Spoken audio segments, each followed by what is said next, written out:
सपनों का बादल तुझे बुलाए। सामाजिक न्याय और अधिकारिता मंत्रालय की प्रायोजन में कम्युनिटी रेडियो एसोसिएशन द्वारा निर्मित अटल वयो अभ्युदय योजना पर आधारित कार्यक्रम हमारे बुजुर्ग हमारा अभिमान। तेरा हर कदम जो खुदारी का हो। कहते हैं बुजुर्गों की दुआ में असर बहुत है। हर एक तूफान का रुख मोड़ देती है और इन्हीं बुजुर्गों को उनका सम्मान, उनका हक दिलाने और ख्याल रखने हम लाए हैं एक बेहद खास कार्यक्रम हमारे बुजुर्ग हमारा अभिमान। तेरा हर कदम जो खुदारी का हो। प्रस्तुत है आज की कड़ी अरबा रेडियो पर। सर उठा के जी। ओ दादाजी, कहाँ रह गए आप? सुबह सुबह मुझे जल्दी से उठा दिया आपने कि तैयार हो जाओ, रेडियो जाना है, हमारे श्रोता साथियों को नई जानकारी देनी है। देखिए, मैं तो कब से तैयार बैठी हूँ, पर आप जाने कहाँ खो गए। ओ दादाजी, कहाँ हैं आप? ये देखिए, मैं पूरे घर में आपको ढूंढ रही हूँ और आप कमरे में बैठ के कहानी सुना रहे हैं। अरे बेटा, मैं किसी को कहानी नहीं सुना रहा हूँ। मैं तो अपनी वॉकर से बातें कर रहा हूँ। ये तुम्हारी दादी की तरह फिर से रूठ गई है। ये हमेशा टूट जाती है। इन चीजों पर भरोसा नहीं किया जा सकता। बाबा, आप और आपकी वॉकर हमेशा एक संघर्ष में। आप तो जैसे एक पुराने शादीशुदा जोड़े की तरह। इस बार क्या हुआ? अरे सब ठीक है, सब ठीक है। थोड़ी सी मरम्मत और हो जाएगी, 1 महीने और चल जाएगी। जिद मत कीजिए बाबा, अब समय आ गया है नई वॉकर लेने का। आप इस पुरानी चीज पर हमेशा भरोसा नहीं कर सकते। तुम भी हद करती हो लक्ष्मी। बस थोड़ी सी जकड़न है जोड़ों में और तुम जरूरी चीजों ले लो। मैं बस 2 मिनट में आता हूँ। चलो भाई भरत, फिर से इसकी मरहम पट्टी करो। कुछ दिन और चल जाएगा। ये हो गया। अब कम से कम 1 महीना तो और चल जाना चाहिए। क्यों भाई वॉकर, चल जाओगी ना 1 महीना? चलो तुम्हें टेस्ट कर ले। अरे क्या गिरा? दादाजी उठे, कहीं लगी क्या आपको? कैसे गिर गए? क्या कर रहे थे आप? ज्यादा चोट तो नहीं आई? जरा सांस ले ले और मुझे भी सांस लेने दे। दनादन सवाल दागे जा रही हो। ओके ओके, आइए बैठिए यहाँ। अब बताइए क्या हुआ आपको? मुझे कुछ नहीं हुआ। इस वाकर की टांगे टूट गई हैं, सो चलते चलते गिर पड़ी। साथ में मुझे भी गिरा दिया। टूट तो ये 6 महीना पहले से ही गई थी। अभी तक तो ये इसकी मरम्मत मरहम पट्टी करके काम चल रहा था, पर अब लगता है कि आज इसने पूरी तरह दम तोड़ दिया। तो इसे फेंक कर नहीं क्यों नहीं ले लेते? ये भी मेरी तरह बूढ़ी हो गई है बेटा। इसीलिए तो अभी से रिटायर करने का समय आ गया है। तेरे दादाजी भी तो बूढ़े हो गए हैं, उन्हें भी रिटायर कर देगी क्या? मजाक मत कीजिए बाबा। ऐसे रस्सी बांध बांध कर इसे चलाएंगे तो किसी दिन ये अपने साथ आपकी टांगे भी तुड़वा देगी। ठीक है ठीक है, चलो ठीक है, मैं नहीं ले लूंगा। बाबा, पिछली बार जब मैं हॉस्टल से आई थी तब भी आपने यही कहा था कि कुछ ही दिनों में नई वॉकर ले लेंगे। कहा है तो ले लूंगा। कब? ले लूंगा भाई। अब तो तू हाथ पांव धोकर मेरे पीछे पड़ गई। बाबा, मुझे लग रहा है कि बात कुछ और ही है। आप नई वॉकर नहीं लेना चाहते। मैं क्यों नहीं लेना चाहूंगा बेटा? तो फिर आप टाल क्यों रहे हैं? बाजार जाने की प्रॉब्लम है तो मैं ऑनलाइन ऑर्डर कर देती हूँ। वो बात नहीं है बेटा। फिर क्या बात है? अरे तू अभी छोटी है, समझती नहीं है। क्या नहीं समझती? बेटा, ऐसे फिजूल खर्ची करने से घर नहीं चलता। बाबा, वॉकर के बिना आपका काम नहीं चल पाता। ये तो जरूरी आइटम हुआ, फिर फिजूल खर्ची कैसे हो गई? अरे भरत भाई, जाग रहे हो? आजा अंदर आजा। लक्ष्मी बेटा, शाम को तू ऑनलाइन ऑर्डर कर देना, ठीक है? ओके बाबा, अब तो आपके फ्रेंड भी आ गए हैं, तो चलिए इन्हें भी हमारे सामुदायिक रेडियो के स्टूडियो अरबा रेडियो लेकर चलते हैं और श्रोता साथियों से बात करवाते हैं। साथ ही आप दोनों के लिए चाय भी बना लाऊंगी। ये हुई ना बात। आते ही चाय मिल गई। अब तो रेडियो जाना ही पड़ेगा। जीती रहो लक्ष्मी बिटिया। अरे भाई, आजकल तो ऐप और इंटरनेट इंजन का जमाना है। हम बुजुर्गों के लिए भी कोई ऐसा ऐप नहीं जहां सब सुविधाएं एक जगह ही हो, है ना? आपने तो मेरे दिल की बात छीन ली। यही तो मैं आपसे कहना चाहता था। सामाजिक न्याय और अधिकारिता मंत्रालय ले आए हैं senior care ageing growth engine यानी सेज। सेज क्या है भाई? इसमें वो सब होगा जो हमारे लिए जरूरी है। हाँ भाई हाँ, सब सुविधाएं हैं, जैसे बुजुर्गों के लिए स्वास्थ्य सेवा और सुविधा, फाइनेंस सेवा सुविधा, edtech, food tech, wealth tech, योजना समाधान, बीमा, मेडिको लीगल सर्विस, बुजुर्गों के लिए आवास, रहने की सुविधाएं और देखभाल केंद्र, ये सब कुछ। वाह, ये तो कमाल है। अब तो मैं निश्चिंत हो गया। जब सेज है तो क्या टेंशन। सामाजिक न्याय और अधिकारिता मंत्रालय द्वारा सामुदायिक रेडियो एसोसिएशन के सहयोग से जनहित में जारी। एक बार फिर से स्वागत है आप सभी का हमारे बेहद खास और जानकारी से भरपूर कार्यक्रम हमारे बुजुर्ग हमारा अभिमान के एक और एपिसोड में, जहां हर बार की तरह आपसे रूबरू होंगे दो बहुत स्पेशल होस्ट, मैं लक्ष्मी और मेरे भरत बाबा। हम दादा पोती की ये जोड़ी आपको न केवल जानकारी देती है बल्कि आप तक बहुत से सवालों के जवाब भी पहुंचाने का पूरा कार्य बखूबी निभाती है। इस कार्यक्रम श्रृंखला में हम आपको बुजुर्गों की जरूरतों से जुड़ी हुई बहुत सी जानकारियां देते हैं, चाहे वो सेहत से जुड़ी हुई हो या फाइनेंस से, चाहे अधिकार से संबंधित हो या फिर उनका सहारा। अरे भाई, मैं तो पूछना ही भूल गया, कहाँ से चले आ रहे थे तुम? बस यही एसडीएम ऑफिस तक गया था। है? वहाँ क्या करने गया था? अपना हक लेने, और क्या करने। तेरा कौन सा हक तुझे नहीं मिला जो एसडीएम साहब के पास जाने की जरूरत पड़ गई? अरे भाई, भरण पोषण का हक लेने गया था। तो एसडीएम साहब तेरा भरण पोषण करेंगे? वो क्यों करेंगे? मेरा भरण पोषण तो ये करेंगे जिसका काम है। ड्यूटी तो तेरे बच्चों की है। हाँ, तो वही करेंगे मेरा भरण पोषण। तो इसमें एसडीएम साहब का क्या रोल है? मेरे बच्चे अपना कर्तव्य भूल गए हैं, एसडीएम साहब याद दिलाएंगे। अगर उन्होंने उनकी भी न सुनी तो? एसडीएम के आदेश के 30 दिन के अंदर अगर उन्होंने मेरा हक मुझे नहीं दिया तो उन पर 5,000 का जुर्माना लगेगा या 3 महीने की जेल भी हो सकती है। मतलब तू अपने बच्चों पर मुकदमा करने वाला है? हाँ भाई, मैंने तो अपनी ड्यूटी अच्छे से की है। अब अपने अधिकार के लिए लड़ने में कोई बुराई नहीं है। इस तरह मुकदमा करके कितना भरण पोषण मिल जाएगा तुम्हें? अधिकतम 10,000। भाई, मैं तो कहता हूँ एप्लीकेशन तू भी डाल दे। मुझे जरूरत नहीं है, मेरे बच्चे मेरा बहुत ख्याल रखते हैं। इसीलिए पिछले 6 महीने से इस टूटी वाकर के सहारे घिसट घिसट कर चल रहे हो। अरे वो तो मेरे बेटे का हाथ जरा तंग है, उसने कहा है 1 आध महीने में ले लेंगे। मुझे पता है भरत, ऐसे वो पिछले 6 महीने से कह रहा है। तू भी क्या बात लेकर बैठ गया? तू तो अपनी कहानी सुना रहा था ना, वो बता। हमारी तुम्हारी कहानी एक है भरत, फर्क इतना है मेरा बेटा मुझसे लड़ झगड़ कर मुझे परेशान करता है और तेरा बेटा मीठा मीठा बोलकर। मुझे लगता है इसमें भी गलती हमारी ही है। क्या गलती है हमारी? यही ना, हमने अपना सब कुछ इनको दे दिया।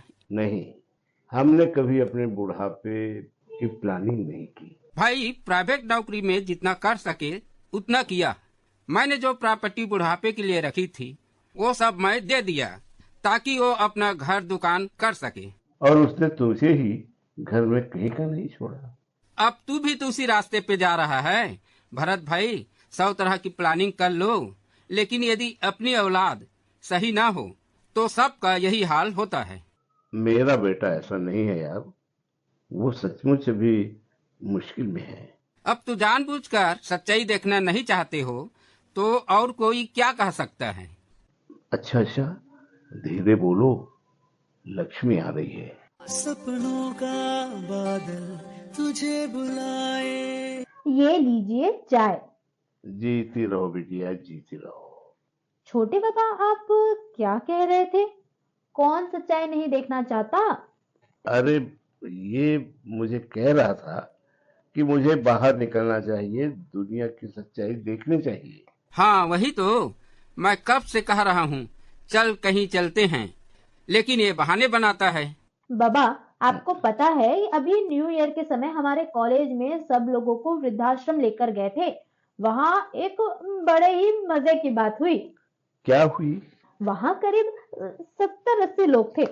हम सब उनसे बातें कर रहे थे तो सब बहुत एंजॉय कर रहे थे। वैसे तो सभी लोग हंस बोल रहे थे, लेकिन एक आंटी सी ज्यादा ही जोर जोर से हंस रही थी।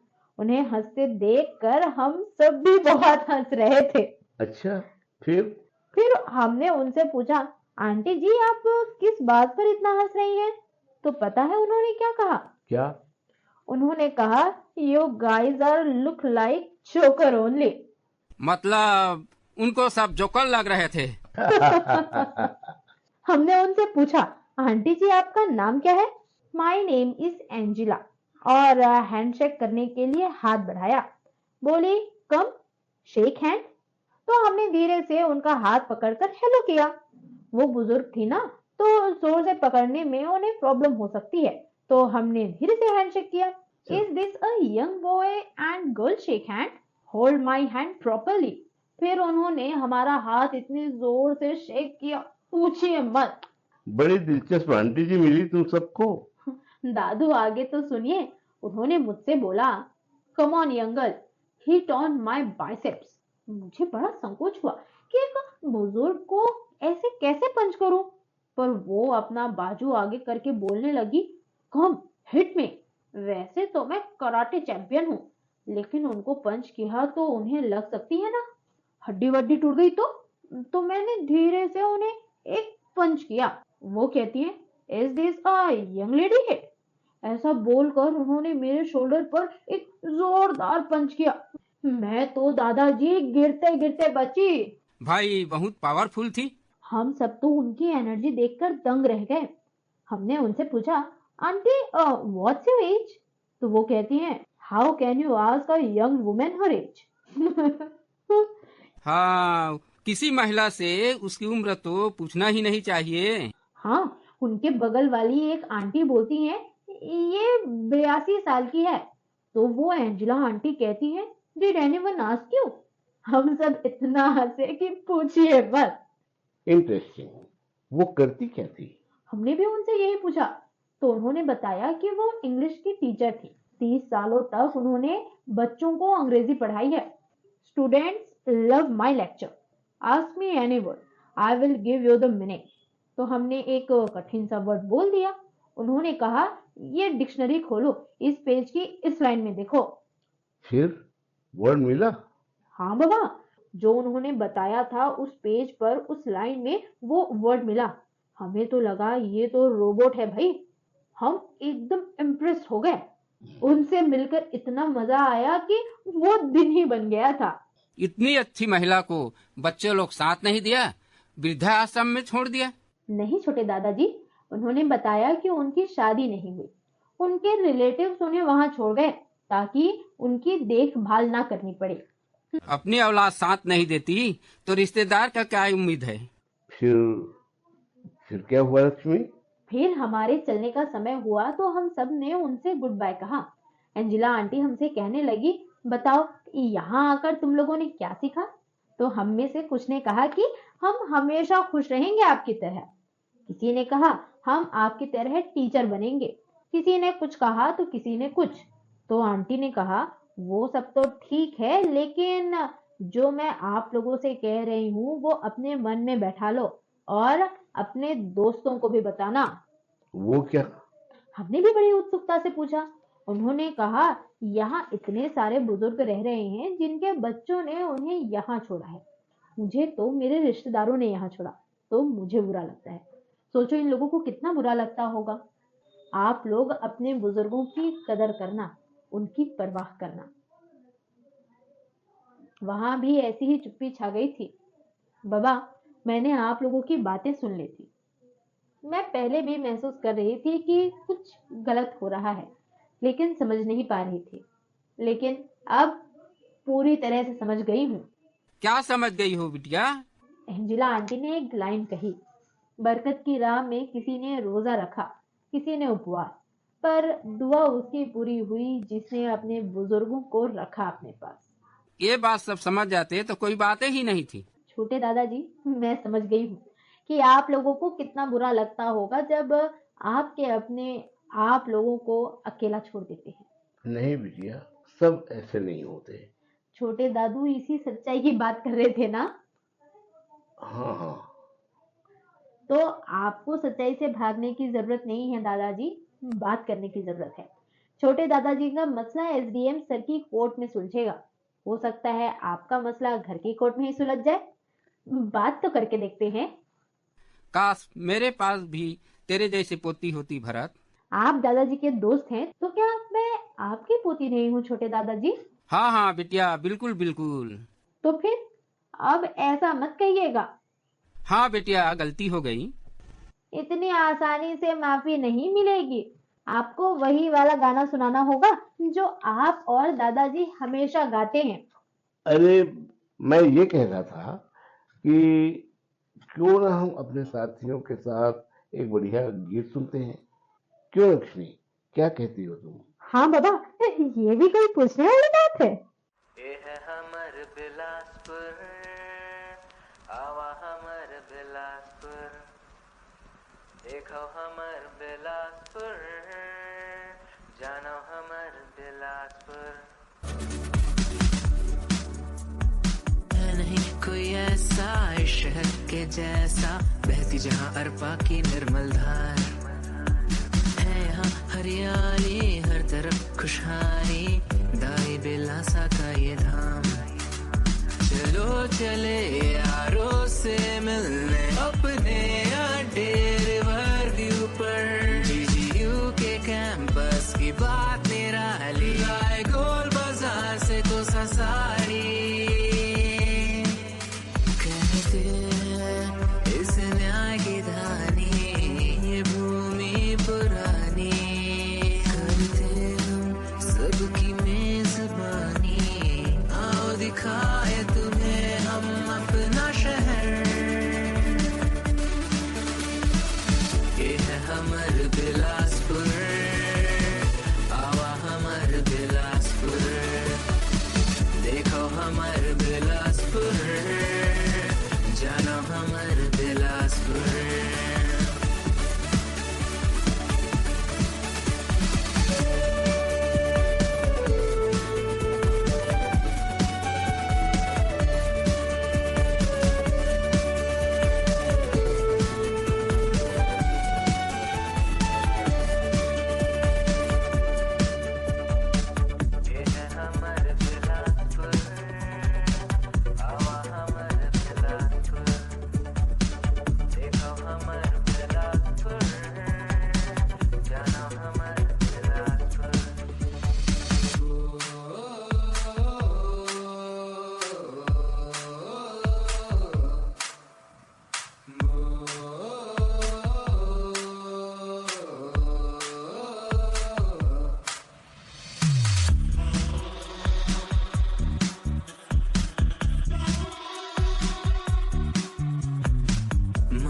माया के आंचल के घेरे में बसता रतनपुर है, ओ खूटा घाट के बांध के सीने में रहता जल भरपूर है। अचानक मार से निकली सवारी, घूम के आए कानन पेंडारी, करताला में कश्ती की सवारी, सुनते जाए हम गाने गाना अपने शहर की कहानी, यहाँ के माटी की वाणी, यहाँ के लोगों की बातें निराली, आओ मिलाए तुम्हें अपने शहर से। ये है हमर बिलासपुर, आवा हमर बिलासपुर, जानो हमर बिलासपुर, सुगर हमर बिलासपुर। ये है हमर बिलासपुर, आवा हमर बिलासपुर।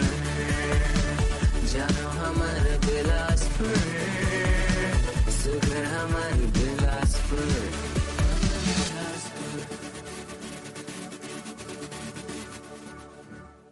लक्ष्मी, मैं तेरी एंजेला आंटी की बातों से बहुत प्रभावित हूँ और उनकी कही बात मेरे दिमाग में बार बार घूम रही है। बस है ना दादू, मैं भी वही सोच रही थी। ये वो लोग हैं जिन्होंने वाकई अपनी जिंदगी में कष्ट देखा है, इसलिए वो जानते हैं कि परिवार का साथ कितना जरूरी है। और परिवार साथ हो तो उससे किसी का मनोबल कितना बढ़ जाता है। सिर्फ परिवार ही नहीं लक्ष्मी, अब तो सरकार का साथ भी जरूरी है और वह तो हमारे साथ हमेशा है।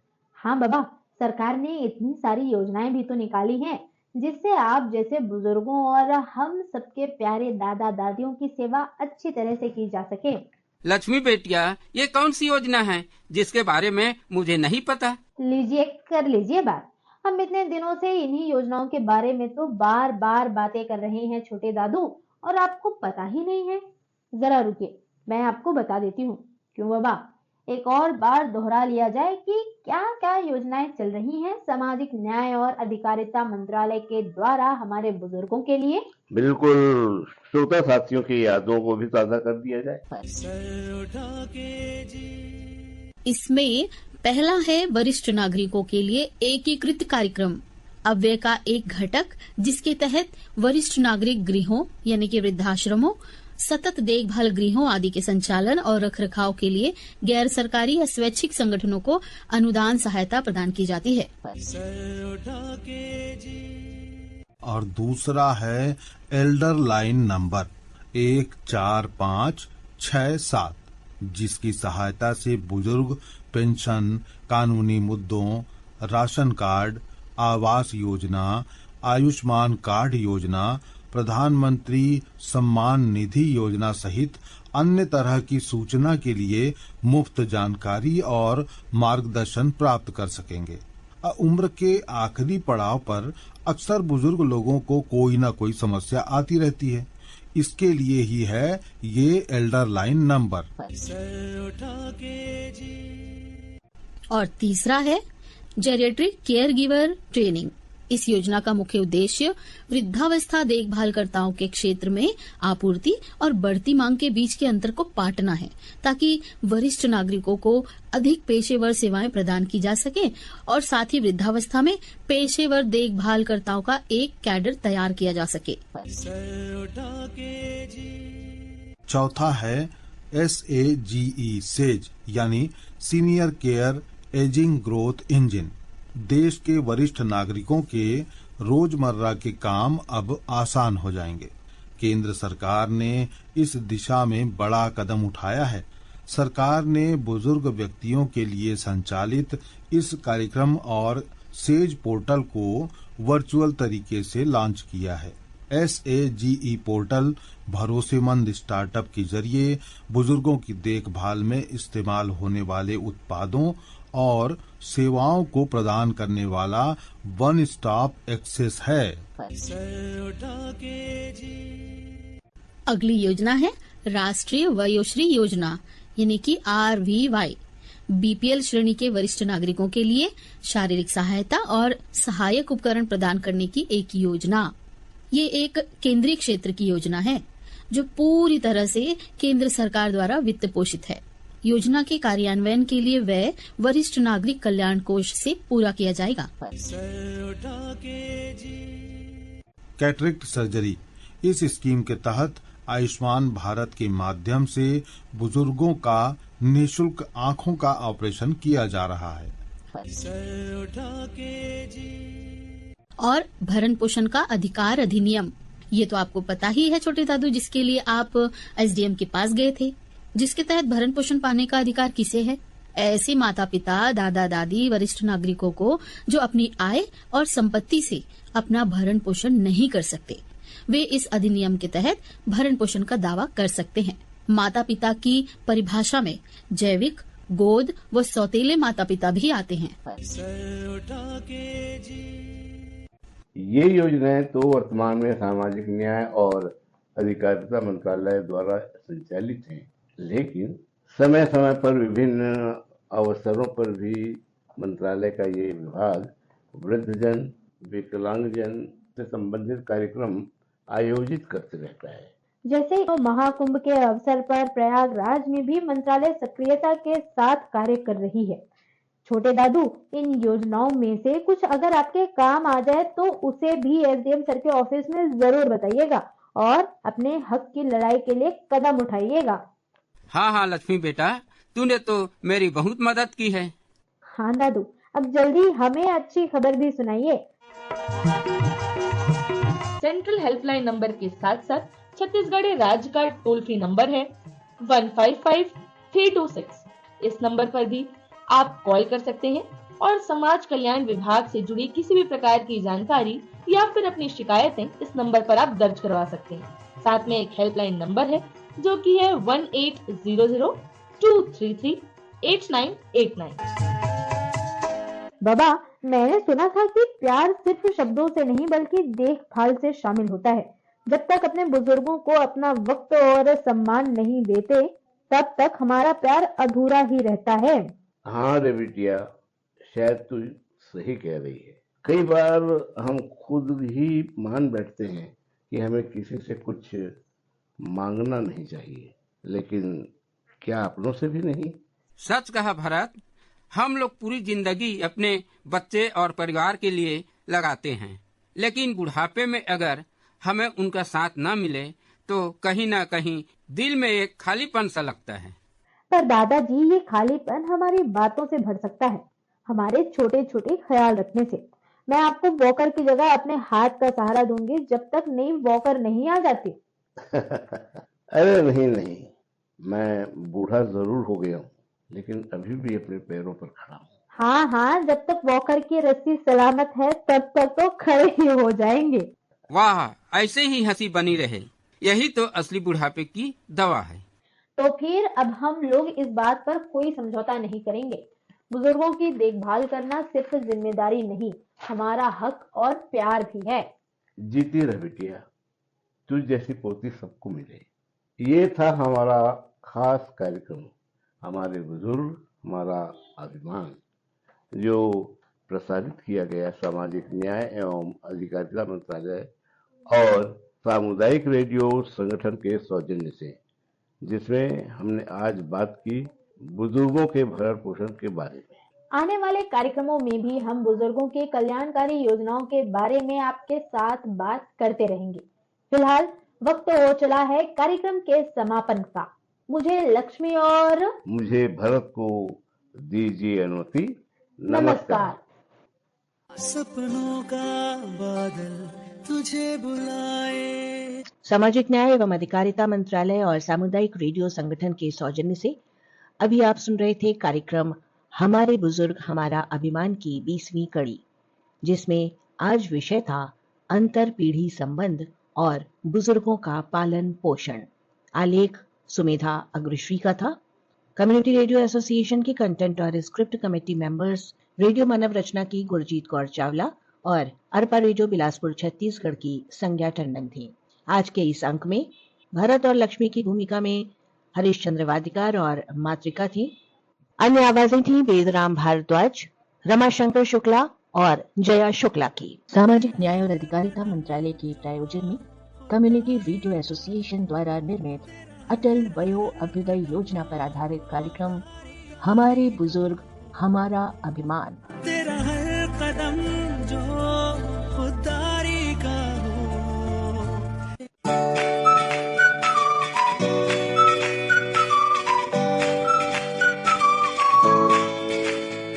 आप सुन रहे हैं अरपा कम्युनिटी रेडियो 90.8 मेगाहर्ट्ज पर।